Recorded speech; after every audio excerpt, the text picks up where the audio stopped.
Et puis là aussi, c'est un clin d'œil à l'exposition que vous allez voir. C'est une œuvre qui date de 1999, qui est une œuvre là interactive, mais là aussi générative, hein, une œuvre de Sommerer et Guillaume. On présentait ça au ZKM il y a 10 ans. Cette œuvre est interactive et elle est liée à des plantes. Cette idée toujours de simulation du vivant, la dimension générative en mouvement, hein, qui se développe dans l'espace, un fort lien avec l'interactivité et un fort lien avec effectivement l'idée de simuler le naturel. Et à partir de là, Sommerer et Guillaume ont développé ce projet, un projet de développement de plantes sur lequel vous pouvez agir. Une vidéo aurait été parlante. Je vais essayer d'aller très vite pour les derniers.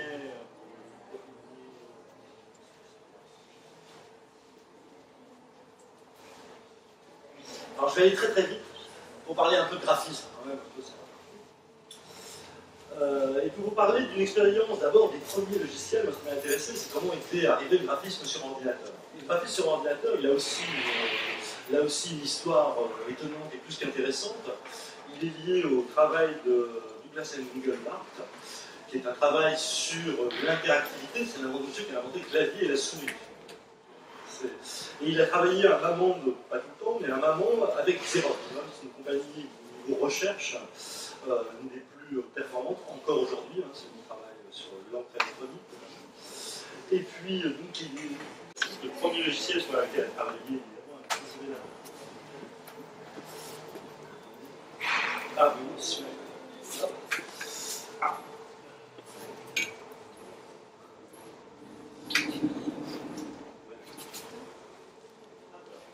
Voilà, monsieur, et donc là vous avez le premier logiciel, un des premiers à développé, dessiné au grand public, dans les recherches de Xerox. On commence à dessiner des formes. Comment on peut représenter, en dehors des lettres, des points de code, comment le code permet de représenter les formes.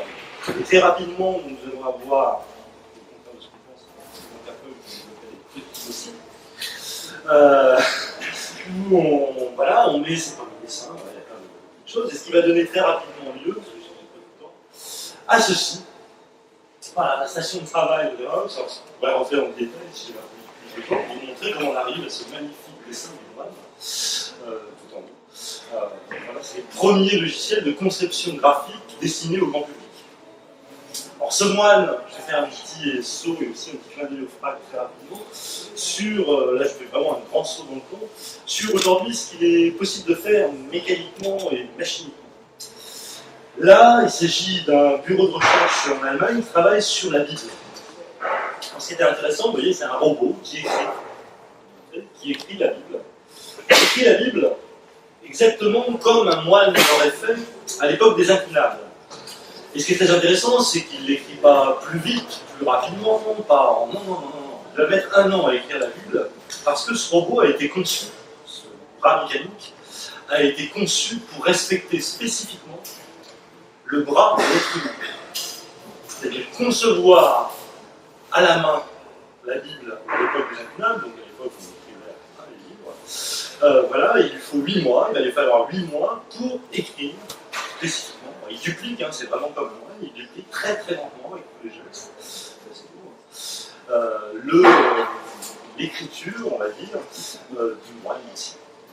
Un petit clin d'œil, alors c'est aussi un clin d'œil à une des pièces de Dramatic Color qui est au FRAC, c'est la dimension de la robotique, c'est-à-dire que la dimension générative, elle est aujourd'hui aussi dans des machines qui ne sont plus uniquement des ordinateurs. Elle se développe aussi dans des machines conçues souvent spécifiquement pour des tâches précises. Alors là, c'est véritablement un lien, bien sûr, avec l'humain, avec une machine qui respecte parfaitement la lenteur et la précision aussi.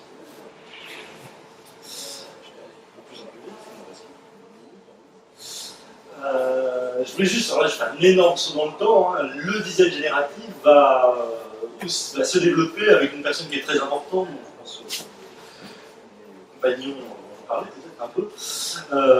Là, John Maeda.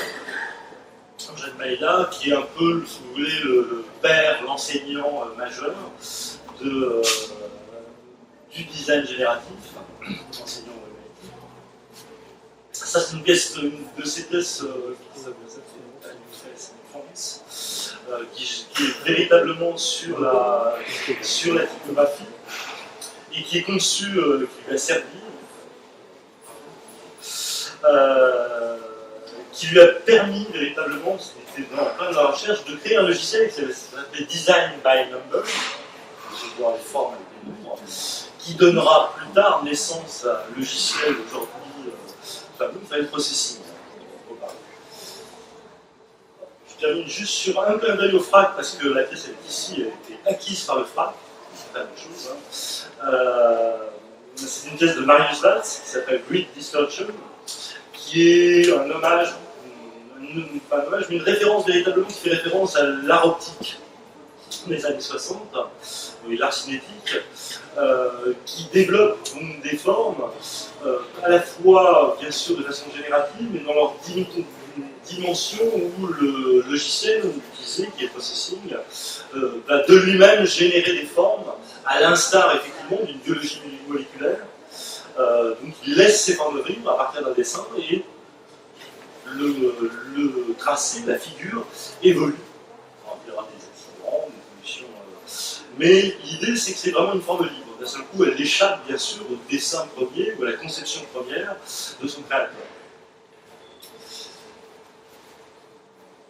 Petites images. Là, vous avez, là, c'est une dimension qui associe deux choses. C'est l'œuvre de Carsten Schmitt, studio.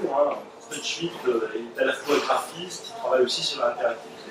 Ce qui est intéressant là, c'est qu'il associe deux choses, on va sans doute un peu parler, qui sont bien sûr la dimension générative, mais aussi la dimension objet. C'est-à-dire qu'à partir de taille et forme, c'est pas un hasard, de typographie et forme, Carsten Schmitt a conçu cette pièce qui est à la fois des lettres, du sens, mais à la fois un objet.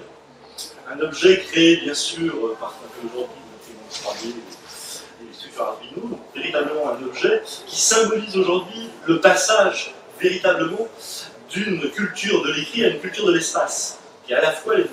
Alors, ça aussi, ça a été développé, mais là on est vraiment dans une culture de l'objet et aussi bien sûr dans une utilisation des logiciels qui est propre au créateur, c'est-à-dire qu'il intervient véritablement, c'est une dimension sur l'écriture.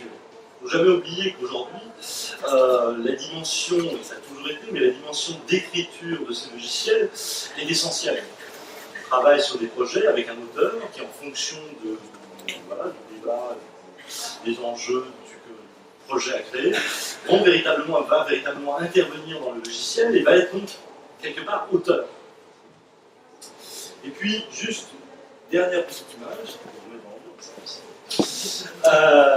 d'une typo là d'un groupe allemand, informative, c'est un dialogue, qui ont créé cette typo à partir effectivement, en simulant, on va dire, des plantes et une croissance de plantes.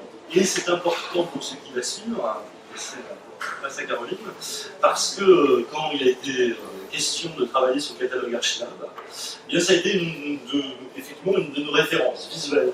On a compris aussi comment c'était fait. Mais ça a été une de nos références visuelles. C'est basé aussi, voilà, on a fait des recherches, il y a tout un travail de recherche à la fin, voir ce qui avait été fait auparavant. Alors là aussi, c'est fait pleinement avec processing, et on a l'impression, un peu plus complexe que cela, que la typographie est en train de pousser comme une plante. Et une des dimensions génératives qu'on n'a pas pu développer ici, mais qu'on pourrait véritablement, et on a expérimenté, ce qu'on expérimentera, j'espère, le travail qui a été fait aujourd'hui à l'Archilab, c'est bien sûr cette dimension dans l'espace. C'est-à-dire que si on la laisse aller, cette pièce peut être envahie en 2 heures, petite exponentielle.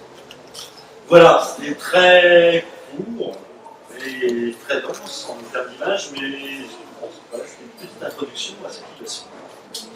Merci à vous.